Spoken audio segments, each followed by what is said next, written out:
The biggest tool we have at our disposal to mitigate the borrower's ability to pay, that being an interest reserve. When you build a reserve, you better be able to execute your exit in 12 months, because in month 13, you have no more reserve. So now that $1,500 payment in month 12 becomes $2,000 in month 13, and your default risk goes way up.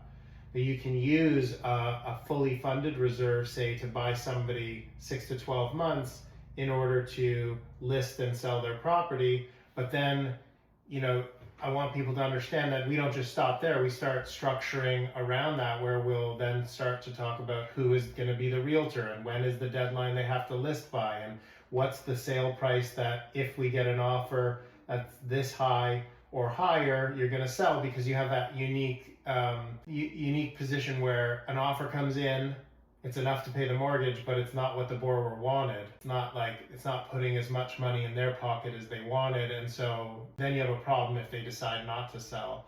So there's these types of risks that we always have to consider. And then, I just did a proposal today, and you've seen us do this a few times, is somebody who the exit strategy should be executable within 1 year, but it may end up taking a second year. So we then build in, and there's lots of equity, so we build in a reserve for the second year that's refundable. So now you're saying to the borrower, if you can pay the mortgage off in a year, then you get the second year of interest back. But if you need it, it's already built in. So we don't need to refinance the mortgage and new legal fees and all the rest of it in a year from now. Those are really good levers, right? And really, really great mechanisms to protect the investors, not only for the first year, but also into the second. So it's the interest reserve, I find to be a really great tool in order to allow us to do mortgages that maybe on the surface don't look doable.